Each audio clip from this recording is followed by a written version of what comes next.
For as long as I can remember, Clara has been the sun in our family's carefully curated universe. She radiated light, according to our parents, and the rest of us simply orbited around her brilliance. Even as kids, it was always Clara got straight A's, or Clara won the spelling bee, or Clara looked so beautiful in that dress. I was the dependable one, the quiet one, the girl who blended into the wallpaper and kept everyone's secrets like a personal vault. Our parents never meant to be cruel. They just didn't think about me the way they thought about her. Clara was extraordinary. I was convenient.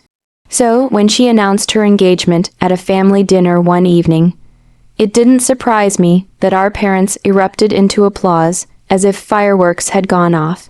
My mother nearly knocked over her wine glass lunging across the table to inspect the ring. My father kept saying, "My daughter, my beautiful daughter," as though I wasn't sitting 3 feet away. I smiled, I even clapped. I was happy for her genuinely. Leo was a good man from what I'd seen. Reserved, thoughtful, the kind who opened doors and listened when people spoke. He was everything she wanted, and everything our parents wanted for her. The following week was an endless parade of engagement preparations. My parents transformed the house into their personal planning headquarters. Fabric swatches, floral brochures, catering menus, guest lists, everything piled up in towers that I constantly stepped around. Every sentence out of my mother's mouth began with, "For Clara's big night." Clara lounged on the couch giving orders while scrolling through her phone, her ring sparkling like a small sun. I was helping tie ribbons onto tiny favor boxes, trying to make my hands useful the way I always did, when the conversation took a turn I never expected. Clara, with her dramatic flair, declared to the room, "Leo and I promised each other absolutely no secrets between us, none. That's why our relationship is so perfect. We tell each other everything." She said it loudly, proudly, like she wanted her words engraved on a plaque. Something inside me faltered. For years I had carried one of Clara's darkest secrets like a stone in my pocket. The night she cried in my dorm room, mascara smudged, heart racing, begging me never to tell anyone she had cheated on Leo during a trip with friends. I had promised to hold that secret. I did, but listening to her smugly announce that she and Leo were completely honest, as if I hadn't witnessed the tears and regret, made something warm and bitter rise in my throat. I didn't plan to speak. The words just slipped. "Well, except for that time you cheated on him in college." The room froze as if I had shattered glass with my bare hands. Clara jerked upright, my mother's face blanched, then reddened. My father stopped mid-sentence. Even the decorative ribbons seemed to fall silent in my hands. "What did you say?" Clara whispered, voice edged like a blade. I swallowed. "You told me, that night after the winter formal. You said you never told Leo, but you said you would, eventually." For a heartbeat, no one breathed. Then the explosion came. "Emily." My mother snapped. "Why would you say something so disgusting?" My father's voice thundered with disappointment. Clara gaped at me like I had stabbed her, and in that moment, I realized something painful and undeniable. It didn't matter that what I said was true. In their eyes, I was the problem. I always had been. The silence after I was uninvited from the engagement party felt louder than any argument we'd ever had. For 2 days, no one contacted me, no apologies, no explanations, not even a shallow attempt to pretend it was all just a misunderstanding. My parents acted as though banishing me was necessary housekeeping. Clara blocked me on social media, which, honestly, said more about her guilt than my supposed betrayal. I tried to live normally. I went to work, answered emails, cleaned my apartment twice even though it didn't need it. But little things kept pulling at me.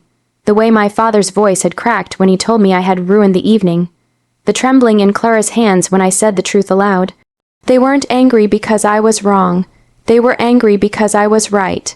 On the 3rd night, while I was reheating leftover pasta in my tiny kitchen, my phone buzzed. I glanced at the screen expecting a work update. It wasn't. It was Leo. My stomach dropped. "Leo, your parents told me you won't be at the engagement party." I didn't want to be rude, but why? Did something happen? In the time I stared at the message, the pasta overcooked in the microwave, I didn't even hear it beep. My throat tightened as I typed and deleted at least 4 different responses. Every option felt wrong, too defensive, too vague, too honest. Finally, I sent the safest thing I could think of. Me, it's better if you ask Clara. I put my phone down and walked away, pacing the apartment. Part of me hoped he'd let it go.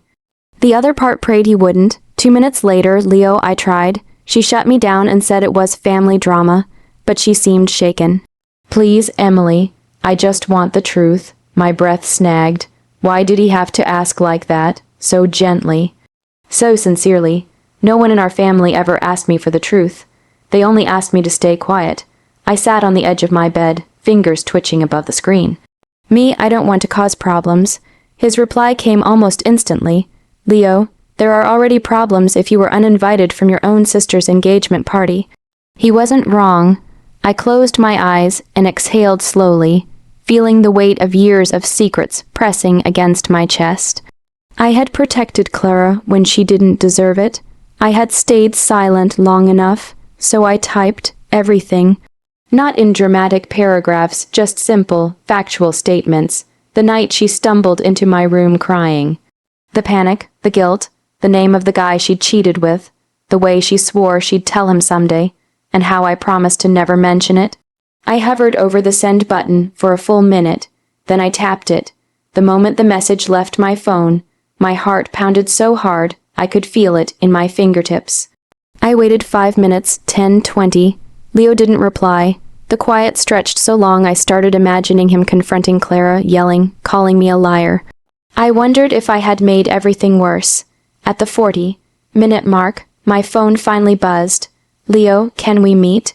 I want to hear everything from you directly. My hands trembled. He wasn't angry. He wasn't dismissive. He didn't accuse me of jealousy the way my parents had. He believed something was wrong, and he trusted me enough to ask. I typed back before fear could stop me. Me, okay, when and where, a minute later. Leo, there's a cafe near the river. Tomorrow at 5. I stared at the message, feeling a mix of dread and relief twist inside me. The truth was finally moving, and I had no idea where it would lead. The river cafe Leo chose was small and tucked between a bookstore and an art shop, the kind of place where quiet people gather to think. I arrived 10 minutes early, my nerves too loud to sit still. I kept checking the door every few seconds, wondering if he would actually show up, or if he'd changed his mind after sleeping on it. But at exactly 5 o'clock, Leo walked in. He looked different, less polished, less groomed, as if he hadn't slept well. He gave me a small, tired smile and motioned for us to sit. When the waitress came by, he asked for a cup of black coffee. I ordered nothing. My stomach was too tight for food or drink. For a moment, neither of us spoke. Then he looked at me in a way that made my pulse thud. Emily, I need you to tell me the whole truth, from your point of view, not just the pieces. So I did. Slowly, carefully, stopping often because my voice kept trembling. I told him about the winter formal Clara had attended with friends during her sophomore year. How she had shown up at my dorm room around midnight, with her makeup smeared and her hands shaking. I repeated the words she'd sobbed, the guilt, the fear, the drunken confession. How she begged me never to say a word. How she insisted she loved him, that it was just a mistake, that it meant nothing, and how I stayed silent because she asked me to. Leo didn't interrupt once. He listened with a stillness that felt almost painful. His jaw clenched every so often, and his eyes drifted away to the window, as though he was trying to keep himself anchored. When I finished, he exhaled a slow, strained breath. I've always felt, he said quietly, like something wasn't being said, like she was hiding something from me. I thought maybe I was imagining it. You weren't, I whispered. He rubbed his forehead with his palm, the way someone does when they're rearranging the pieces of their entire life. Why didn't she tell me? He asked, voice shaking. I could have forgiven a stupid mistake, but lying for years, making me feel like the unstable one every time I asked if something was wrong. I had no answer. Clara's choices weren't mine to explain anymore. We talked for over an hour about trust, about family, about how truth feels like a betrayal only to people who rely on lies. When we finally left the cafe, the sky was painted in streaks of orange and purple. Leo walked me to my car. I need time to think, he said, but thank you. You didn't owe me any of this, and I'm sorry your family treated you the way they did. His sincerity nearly made me cry. I just nodded. The engagement party was that night. At home, I changed into pajamas and sat on the couch, trying to accept that I would spend the evening alone. My phone buzzed again and again, messages from my parents asking if I was still planning to stay away, telling me they were trusting me to behave. Clara sent nothing, which somehow stung the most. Around 8 p.m., I curled into a blanket, convinced the night would slip by quietly, that I'd simply disappear from the storyline of my sister's life once again. Then my phone rang. Leo. I hesitated before answering, my breath catching. Hello. His voice was steady but tight. Emily, I need you to come. My heart pounded. But your family, my parents, they don't want me there. Maybe not. He said softly, but I do. In those 4 words, something shifted. For the first time, someone wasn't trying to silence me. Someone actually wanted me present, wanted the truth present. And that changed everything. The night air was crisp as I stepped out of my car and walked toward the grand hall where Clara's engagement party was in full swing.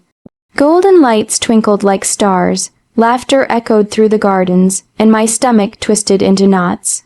Every step toward the entrance felt heavier than the last, but I knew I had to go.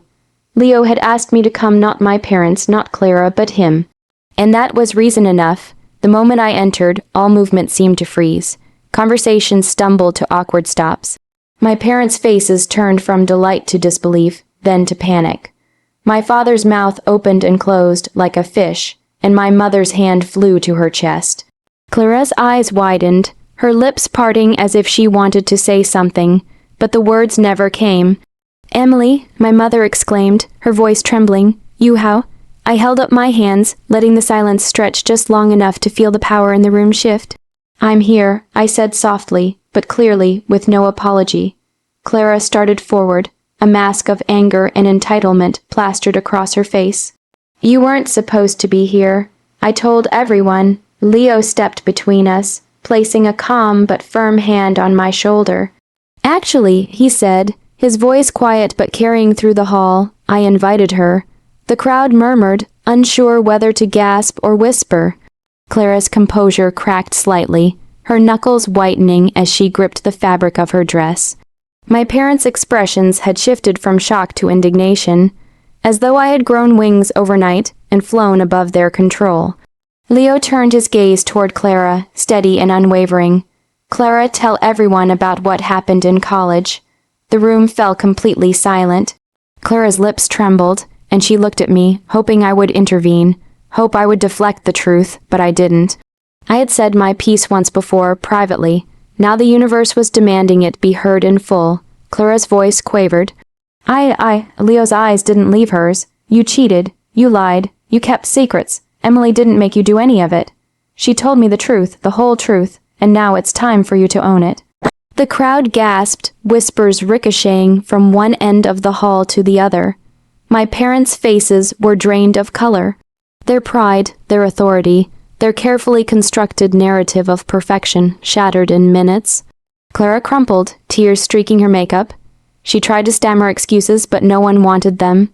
Leo shook his head, gently placing her engagement ring on the table. I can forgive mistakes, he said, voice rich with calm finality, but I cannot forgive lies, and I cannot stay in a relationship built on dishonesty. Then he turned to me. A small smile flickered across his face, genuine and warm. Thank you, he said softly, for being brave enough to tell the truth. I didn't speak. I just let the words settle in my chest like sunlight after a storm. When Leo walked away, I felt the weight of years lift from my shoulders. My parents couldn't manipulate me with guilt anymore. Clara's lies couldn't overshadow my honesty. The room, once full of judgment and expectation, now recognized the power in standing quietly for what was right. For the first time, I realized something important. Revenge didn't have to be loud or vengeful. It could be calm, truthful, and perfectly timed. That night, I walked out of the party with my head high, my chest light, knowing I had not ruined anyone's happiness. I had saved someone from living a life built on deception, and as I left, I understood that the sweetest revenge isn't revenge at all. It's the quiet satisfaction of knowing you were right. and that truth finally has its voice.